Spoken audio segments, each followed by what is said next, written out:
Dear students, in today's lecture, we will further explain the remaining part of the two-nation theory.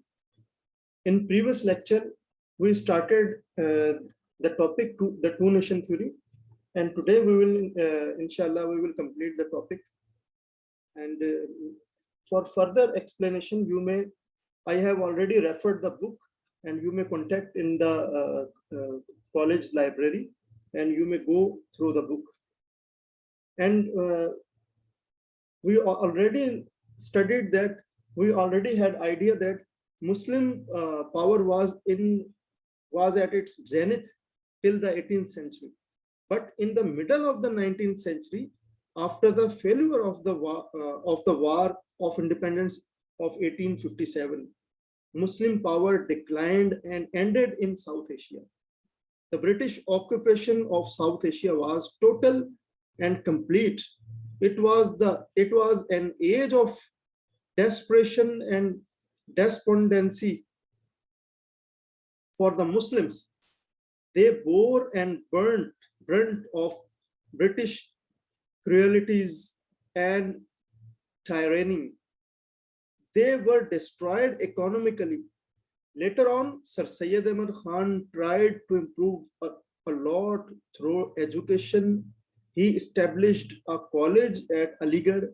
With his efforts, the Muslims somehow managed to survive the renewed zeal and vigor to start a better life again. This was all the struggle, and let me explain evolution of the two-nation theory. What was the evolution of the two-nation theory? A historic session of All India Muslim League was held at Lahore from 22nd to 24th of March 1940. On the 23rd March, a resolution was moved at that session demanding that areas of the subcontinent of India in which the Muslims were numerically in a majority, as in the northwestern and eastern zones, should be grouped into constitute an independent state, constitute independent states.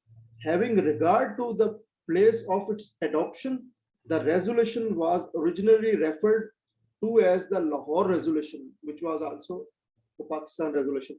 The Hindu press, however, dubbed it as the Pakistan Resolution, and eventually it came to be popularly called as such. The Pakistan Resolution was the beginning of the end of the administrative unity of the entire subcontinent, which had been created by the Muslim emperors and continued by British. Within 8 years of adoption, the subcontinent was partitioned and Pakistan appeared as an independent sovereign state on the map of the world. The conception of Pakistan, that is, separate homeland for the Muslims, has been traced by the historians to the entry of Islam in the subcontinent and attributed to Muhammad bin Qasim, as I earlier discussed in the previous lecture. Yesterday I discussed in 712. The first Muslim conqueror of the Sindh was Muhammad bin Qasim. Early in the 8th century, the Sheikh Ahmad Sirhandi in 1624 to Shawariullah 1762, and later to Jamaluddin Afghani 1897, and later on Sir Syed Ahmad Khan in 1898. The Qaid-e-Azam, during the course of his speech to the students of Muslim University, Aligarh, on 8th March 1944, said that the day the first Muslim set foot on the subcontinent and the first Hindu accepted Islam was the day that Pakistan was founded, which this thing is I have discussed in many times in the previous lectures. In short, the fact that the population of the subcontinent was comprised of different nationalities had made it impossible for them to be fused into a single nation. It means there were not only one race, there were multiple nations living there in that subcontinent. So it was very difficult for them to live in a single state. So uh, the fact that the population of the subcontinent was comprised of the different nationalities had made it impossible for them to be fused into a single nation, and the nation of the separate Muslim bloc and an alliance or federation of different states on the basis of the two nation theory had been present in the minds of same people as early as the middle of the 19th century. Since then, eminent writers had been expressing this idea in one form or the other. Sir Syed Ahmad Khan was the first person to emphasize the fact that India was a continent rather than a country. What did he emphasize? That India was a continent rather than country. It was not a country. That it was a continent. It should have many states. Speaking on 16th of January 1883 in the course of a discussion on the local self-government bill, he stated, I mean Sir Syed Ahmad Khan stated, what did he stated? He stated this fact and pointed out that India was inhabited by people belonging to different races and following different creeds. In fact, as early as 1867, he had clearly foretold the separation of the two nations, Hindus and Muslims, In April 1920, Muhammad Abdul Qadir Pilgrami published an open letter to Mr. Gandhi advocating what did he advocated? Advocating the divisions of the subcontinent between the Hindus and the Muslims, even giving a list of the districts fundamentally not too different from the present boundaries of Pakistan and Bangladesh. This letter seemed to have attracted some notice because it was later published in the form of a pamphlet which ran into two editions. Then there was a lot of struggles of these great people. In 1923, the government of India appointed a Northwest Frontier Committee. The assignment given to this committee was to report on the administrative relationship between the settled districts of Khyber Pakhtunkhwa and the tribal area, on the question of amalgamating Khyber Pakhtunkhwa with the Punjab. Sardar Gul Khan, president of the Islamic Anjuman Dera Ismail Khan, giving the evidence before the Northwest Frontier Committee in 1924, he stated that, what did he stated? The Hindu-Muslim unity will never become a fact. We would very much rather see the separation of the Hindus and the Muslims. 23 crores of Hindu to the south and 8 crores of Muslims to the north. Give the whole portion for Raskumari. What does it mean? Raskumari mean Cape Comorian to the Agra to Hindus, and from Agra to Peshawar to Muslims, means one portion to Muslims and the other one to Hindus. Maulana Muhammad Ali Johar was also a firm believer in the two nation theory. Throughout his life, he believed in a binational Indian federation based on an understanding between the two nations. However, at the certain occasions, he did imply that partition would be the ultimate solution. In 1924, in one of his speeches at Aligarh, he said, what did he say? If the Hindu-Muslim problem is not settled, India will be divided into Hindu India and Muslim India. In 1924, at that time, the name of Pakistan was not suggested at that time.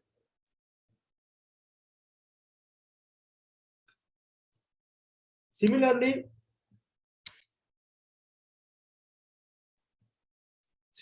in the presidential address delivered at the annual session of All India Muslim League at Allahabad on 29th of December 1930, Dr.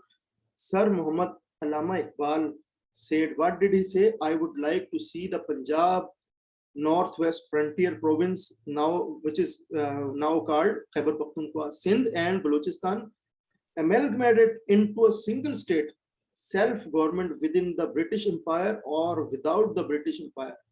The federation of a consolidated Northwest Indian Muslim state appears me to be the final destiny of the Muslims, at least of Northwest India, which I have discussed in the previous lecture also.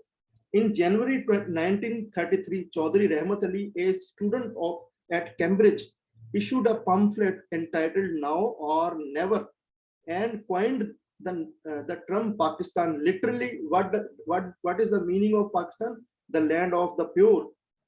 It was derived from the initial letters of Punjab, Afghanistan, province, Khyber Pakhtunkhwa, Kashmir, Sindh, and the last unit of the word Bangladesh. In the pamphlet, the author stated that in the above mentioned 5 northern provinces of India, the Muslims were about 30 million out of the total population of about 40 millions. Means in these provinces, the population was 30 million throughout the whole population, where 10 millions was in the remaining parts. And their religion and culture, history and the tradition, social code and the economic system were fundamentally different from those of the most people living in the rest of the India. Means the people which were living where the majority of the Muslim were living, the tradition of those were different from those which were in which the Muslim were as minority. In the name of the Muslim brethren who lived in Pakistan, he demanded a separate federation of these predominantly Muslim units. Rahmat Ali launched the Pakistan National Movement by publishing and distributing pamphlets, handbills and other literature, a weekly newspaper under the title Pakistan.